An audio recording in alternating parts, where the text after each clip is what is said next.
Have you ever wondered how far a deity might go to test the hearts of mortals? Imagine a hooded stranger sitting silently between two roaring fires, his cloak smouldering while a king looks on without pity. Who is this man, and what lessons await those who dare to intervene? Our tale begins not with a tortured wanderer, but with a wager between the most powerful of gods over the worthiness of a mortal king. What follows is a story of hospitality denied, of kindness offered, and of wisdom distilled from suffering. Long before the fires were lit, there were two brothers, Agnar and Geirröth, sons of the mythic king Hrautung. As boys, they were swept out to sea while fishing, their tiny boat breaking upon a strange shore. An old peasant couple found them and raised them through the winter. In truth, the peasant was Odin in disguise, and the wife was his queen Frigg. Each god taught one boy. Odin took charge of Geirröth, instructing him in courage and cunning, while Frigg raised the younger Agnar and instilled compassion. When spring came, the boys were sent home with a boat. As they approached their homeland, Geirröth leapt ashore and pushed the craft back out, leaving Agnar to drift away. His father had died, and the opportunistic Geirröth seized the throne. Years later, Odin and Frigg sat together upon Hlidskjalf, the high seat from which they could survey all the worlds. Odin boasted about how well his foster child Geirröth was doing. Frigg countered that her own foster child, Agnar, was more deserving. She charged that Geirröth had grown so miserly that he tortured guests if he thought they were too many. Odin denied this, and they made a wager. To tip the scales, Frigg secretly sent her handmaid Fula to Geirröth's court. The maid whispered that a magician would soon arrive who could not be attacked by any dog, and that this sorcerer would seek to bewitch the king. Warned Geirröth ordered his men to seize any stranger whom the hounds refused to bite. Soon a lone wanderer approached, wrapped in a dark blue cloak. None of the dogs barked at him. The stranger gave his name only as Grimnir, the Masked One, and refused further questions. Geirröth, believing the prophecy, had him bound and dragged into the hall. Thus the test began. Inside the king's hall, the hearth ran down the middle, a long trench lined with coals that warmed the feasting benches. Geirröth had the stranger set between two blazing fires and commanded his servants to stoke the flames. For 8 nights and days, Grimnir was forced to sit without food or drink. His cloak smoldered, the fur along his back singed by the heat. No one showed him pity. Even Geirröth's retainers dared not intervene. The longer the fires roared, the more the king's cruelty was revealed. Odin waited in silence, testing the court's hospitality and patience. On the 9th day, compassion came from an unlikely source. Geirröth's 10-year-old son, also named Agnar in memory of his exiled uncle, had been watching the suffering stranger. Unable to bear it, the boy approached with a full drinking horn and told his father that torturing a guest without cause was wrong. Grimnir drained the horn in a single draught and felt the fire singe his cloak once more. He had endured enough. When the flames licked the fur on his back again, he finally spoke. His first words were not a curse on Geirröth, but an address to the fire itself, commanding it to withdraw. Then he praised young Agnar for his kindness and prophesied that this boy would rule the land alone. Having broken his silence, Grimnir launched into a sprawling monologue. He described the 8 nights he had spent between the fires and declared that Only Agnar had offered him refreshment. He said that Agnar's generosity would be repaid 100-fold. The burning cloak fell away, revealing not a poor wanderer, but a being of vast knowledge.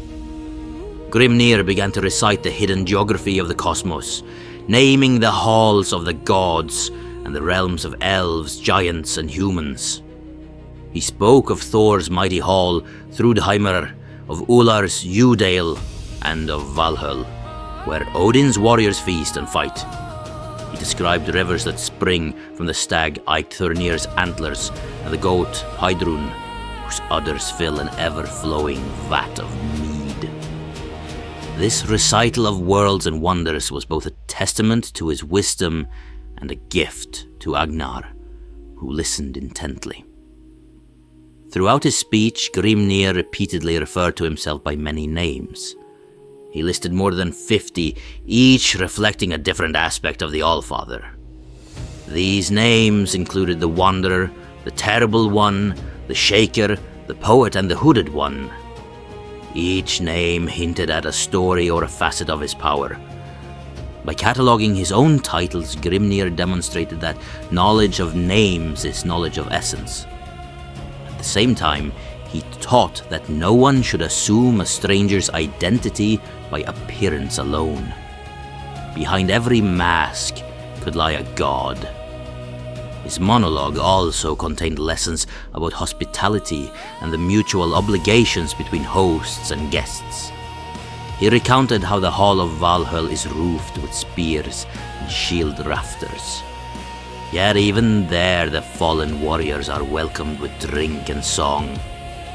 He contrasted the generosity of the gods with the stinginess of men who turn away the hungry.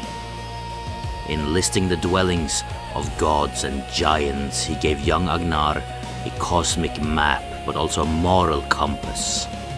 Greatness is measured by generosity and respect for sacred customs. After enumerating these wonders, Grimnir addressed Geirröth directly. He told the king that his miserliness had blinded him, that he had forgotten the sacred duty to honor travelers, and that his memory would fail him in the moment of greatest need.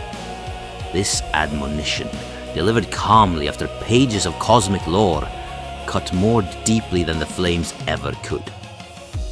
Grimnir then promised that misfortune would soon come upon the king, and he invited Geirröth to step forward if he dared. Geirröth sat on his throne with his sword across his knee, half drawn from its sheath. When the disguised wanderer revealed at last that he was the highest one, the king's blood ran cold. He realized he'd been torturing not a sorcerer, but Odin himself, the very god whose favor he should have sought. Panicking, he leapt up to free the Allfather from the flames. In his haste, the sword slipped from his hand, fell with the hilt down, and as he stumbled, he drove the blade through his own body. Geirröth died by his own weapon, slain by the consequences of his actions rather than by divine wrath. At that moment, Odin disappeared. The smoldering stranger vanished as if he had never been there. In his place stood young Agnar, gazing at his father's corpse. According to the poem's prose conclusion, Agnar became king and ruled for a long time.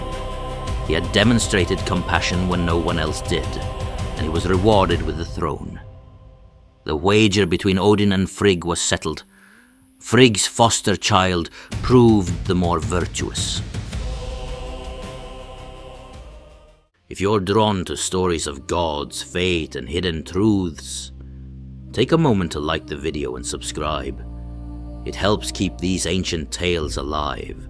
Why did Odin subject himself to fire and hunger when he could have revealed his identity immediately? The answer lies in the recurring theme of the Poetic Edda. Wisdom and authority are inseparable from suffering and sacrifice. Odin is often portrayed hanging from the world tree to learn the runes, or trading his eye for a drink from the well of wisdom. In Grimnir, as endurance of physical torment, while revealing the structure of the cosmos, reinforces his role as a teacher and mediator of knowledge. By enduring the flames in silence, he gave Geirröth every chance to display hospitality. By finally speaking, he rewarded the one person who did. Modern commentators note that this story underscores the sacred importance of hospitality in Viking society. As one cultural article points out, the events of Grimnir highlight how kindness to a stranger could determine a family's fate, and that the path to wisdom often leads through pain. The poem reminds us that strangers might be more than they seem, that generosity is its own reward, and that those who fail to honor these obligations risk losing everything. Odin's many names and disguises suggest that the divine can appear in humble forms, making charity not only a social virtue, but a spiritual necessity. Beyond its moral, the poem offers a glimpse into the Norse cosmos. It lists the abodes of gods and giants, the rivers flowing from sacred deer and goats, and the names of mythical creatures. These details provided medieval listeners with a sense of their universe's vastness and order. For us today, the story's enduring power lies in its blending of mythological grandeur with human emotions. Pride, kindness, jealousy, and curiosity. As the fires fade and the hall grows quiet, we are left with a simple question. If a hooded wanderer appeared at your door, would you treat him with suspicion or with hospitality?